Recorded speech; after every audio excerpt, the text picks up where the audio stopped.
Bulkang Taal muling nabalot ng volcanic smog o VOG kaninang umaga. Samantala, klase sa ilang paaralan sa Batangas na naapektuhan ng VOG noong nakaraang linggo, balik normal na.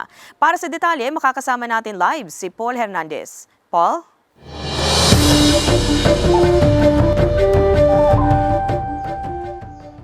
Ivy, ayon sa PHIVOLCS, weak to moderate lamang yung naging pagsingaw ng sulfur dioxide sa Taal Volcano. Kaya naman, karamihan sa mga guro at estudyante ay hindi na naka-face mask sa pagbabalik eskwela nila.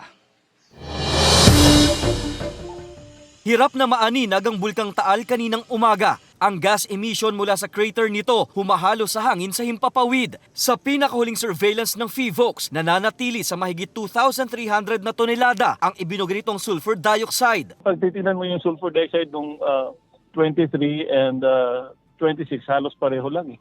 2,390 noong September 26 and 2,730 transfer day noong September 23. Magkagayunman, balik in-person classes na sa Bayurbor National High School sa Mataas na Kahoy, Batangas.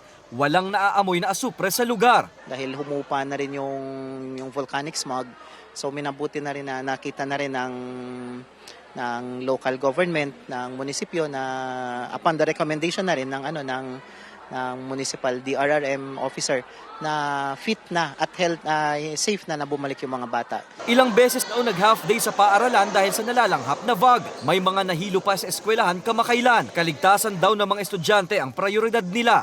May mga safety protocols kami na in place na kung sakaling ito ang mangyari, ano ang sunod namin gagawin?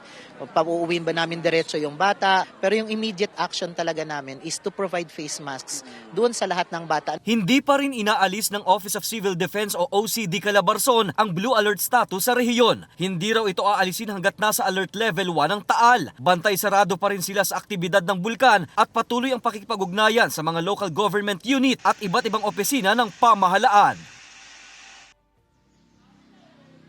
Ivy, sa update sa atin ng PHIVOLCS ay 6 na araw na raw na magkakasunod na walang naitatalang pagyanig doon sa Taal Volcano. Pero hindi raw ito nangangahulugan na magpakakampante tayo. Dapat pa rin daw maging alerto yung publiko sa anumang aktibidad ng Bulkang Taal.